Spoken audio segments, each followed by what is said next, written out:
Assalamualaikum warahmatullahi wabarakatuh. Perkenalkan, nama Ibu Surmiati. Baiklah, hari ini kita akan melanjutkan materi kita, yaitu tentang ciri-ciri makhluk hidup dan tak hidup. Nah, pasti semuanya penasaran kan bagaimana ciri makhluk hidup dan tak hidup tersebut?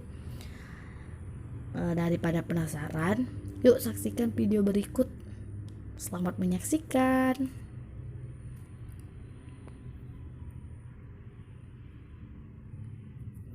Tujuan pembelajaran.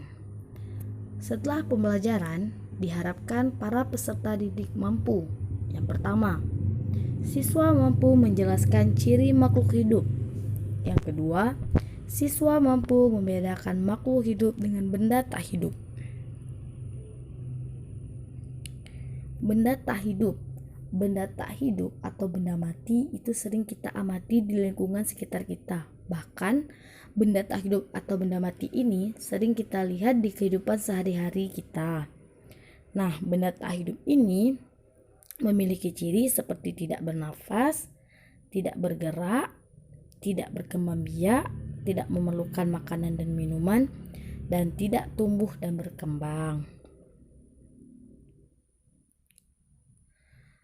Adapun contoh dari benda tak hidup ini atau benda mati ini yang bisa kita amati itu contohnya ada batu, ada sepatu, ada bola, ada rambu-rambu, ada dompet, ada jam, ada papan catur, dan juga ada kursi. Nah, selain gambar-gambar ini, ada juga contoh benda tak hidup itu contohnya yang sering kita amati atau sering kita lihat, contohnya ada motor, mobil, ban, dan sebagainya. Selanjutnya itu makhluk hidup. Nah, makhluk hidup ini memiliki ciri ada bernafas, ada tumbuh dan berkembang, ada bergerak, ada reproduksi, ada peka terhadap rangsang, ada adaptasi, dan memerlukan makanan serta minuman. Kita masuki satu persatu. Nah, yang pertama ada bernafas. Bernafas yaitu proses pengambilan oksigen atau O2 dari lingkungan dan mengeluarkan zat sisa berupa karbon dioksida atau CO2 beserta air atau H2O. Nah, hasil proses dari bernafas inilah yang akan kita manfaatkan untuk aktivitas hidup kita sehari-hari. Adapun makhluk hidup seperti manusia, ikan, katak, burung belalang, dan laba-laba memiliki alat pernafasan. Kalau pada manusia itu alat pernafasannya berupa paru-paru. Ikan alat pernafasannya berupa insang. Kalau katak alat pernafasannya kulit dan paru-paru. Kalau burung alat pernafasannya paru-paru dan kantong udara. Kalau pada belalang alat pernafasannya trakea. Laba-laba itu paru-paru buku. Selanjutnya ada memerlukan makanan dan minuman. Nah, makhluk hidup ini memerlukan makanan atau nutrisi untuk apa? Yang pertama ada menghasilkan energi untuk melakukan aktivitas hidupnya sehari-hari. Yang kedua mengatur proses di dalam tubuh. Yang ketiga mengganti sel-sel yang rusak dan pertumbuhan. Nah, di bawah ada dua gambar, di mana dua gambar tersebut menggambarkan bahwa makhluk hidup memerlukan makanan dan minuman. Contoh yang A. Yang A pada hewan. Hewan di situ ada kambing, di mana kambing memakan rumput, dan yang satunya lagi itu ada gambar manusia makan nasi. Selanjutnya ada bergerak. Aktivitas yang sering kita lakukan atau yang dapat kita lakukan seperti berjalan, berlari, menggerakkan tangan, dan berenang itu merupakan ciri dari bergerak. Nah, tubuh kita ini dapat melakukan aktivitas tersebut itu karena adanya sistem gerak. Sistem gerak inilah sistem gerak inilah seperti terdiri atas tulang, sendi, dan otot.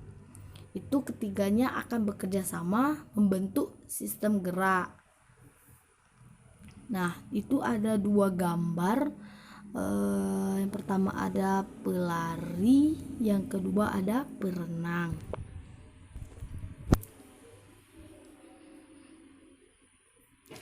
Selanjutnya ada tumbuh dan berkembang. Makhluk hidup itu mengalami pertumbuhan dan perkembangan. Tumbuh adalah proses pertambahan ukuran tubuh, yang mana itu sifatnya tidak dapat kembali ke bentuk semula, atau yang lebih dikenal dengan irreversible. Gejala dari tumbuh ini itu dapat diukur, seperti pertambahan panjang, tinggi, dan berat badan. Pertumbuhan ini itu sifatnya kuantitatif, sedangkan perkembangan dilihat dari adanya perubahan menuju dewasa atau adanya perubahan kemampuan aktivitas tubuh. Perkembangan ini itu sifatnya kualitatif. Selanjutnya ada contoh dari tumbuh dan berkembang. Nah, itu ada dua gambar. Yang pertama ada gambar manusia, yang kedua ada gambar kupu-kupu. Nah, kalau pada kupu-kupu, sebelum menjadi kupu-kupu dewasa, kupu-kupu tersebut akan mengalami proses tumbuh dan berkembang, yang mana kupu-kupu tersebut mulai dari telur, lalu berubah menjadi ulat, lalu berubah menjadi kepompong, baru menjadi kupu-kupu muda, dan baru menjadi kupu-kupu dewasa. Sedangkan kalau pada manusia itu pada gambar dapat dilihat ukuran tinggi mulai dari balita, lalu mulai menginjak ke sekolah dasar, ke sekolah menengah, lalu ke lebih tinggi, itu ukuran tubuhnya berbeda-beda. Nah, dari kedua gambar ini dapat dikatakan bahwa manusia dan hewan ini memiliki ciri di mana keduanya itu melakukan proses tumbuh dan berkembang. Selanjutnya ada reproduksi. Reproduksi adalah kemampuan makhluk hidup untuk memperoleh keturunan. Berkembang biak atau reproduksi ini bertujuan untuk melestarikan keturunan agar tidak punah. Contohnya, kamu lahir dari ayah dan ibumu, dan ayah dan ibu itu memiliki orang tua yang sering kita sebut dengan kakek dan nenek.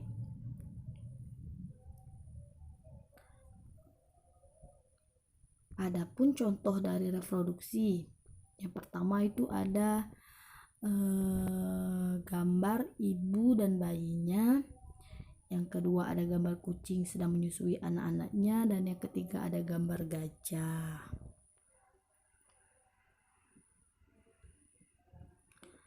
Selanjutnya ada peka terhadap rangsang. Nah, peka terhadap rangsang atau iritabilitas itu merupakan kemampuan makhluk hidup untuk menanggapi rangsangan. Hewan dan manusia ini dilengkapi alat indera untuk menanggapi rangsangan, seperti hidung untuk mencium bau, mata untuk melihat, telinga untuk mendengar. Kalau pada hewan itu memiliki alat indera khusus, seperti kalau pada ikan itu memiliki gurat sisi. Nah, gurat sisi pada ikan itu berfungsi untuk mengetahui perubahan tekanan air. Kalau tumbuhan juga mempunyai kepekaan terhadap rangsang. Ia menghasilkan gerak pada tumbuhan. Rangsang tersebut itu dapat berasal dari sentuhan, cahaya matahari, air, zat kimia, suhu, dan gravitasi bumi. Ini ada beberapa contoh tentang peka terhadap rangsang. Nah, kalau contoh pertama itu ada pada hewan. Nah, kalau pada hewan di gambar itu ada ulat kaki seribu. Kalau ulat kaki seribu itu kita sentuh badannya, dia akan menggulungkan badannya. Nah, itu merupakan contoh peka terhadap rangsang. Kalau pada tumbuhan itu contohnya pada daun putri malu. Nah, daun putri malu akan secara refleks atau spontan menutup kelopaknya jika kita sentuh daunnya. Selanjutnya itu ada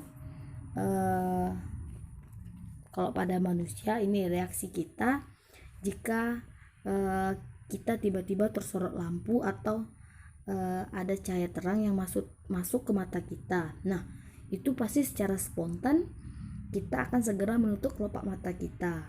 Nah, jadi itu merupakan contoh bahwa manusia itu mempunyai kemampuan untuk menanggapi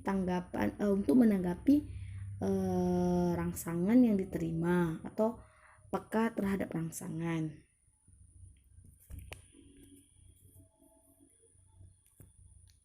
Selanjutnya itu ada adaptasi. Adaptasi itu adalah kemampuan makhluk hidup untuk menyesuaikan diri dengan lingkungan. Contohnya, tumbuhan yang hidup di tempat kering atau sedikit air itu memiliki daun yang sempit dan tebal. Sedangkan tumbuhan yang hidup di tempat basah banyak mengandung air atau memiliki daun yang lebar dan tipis.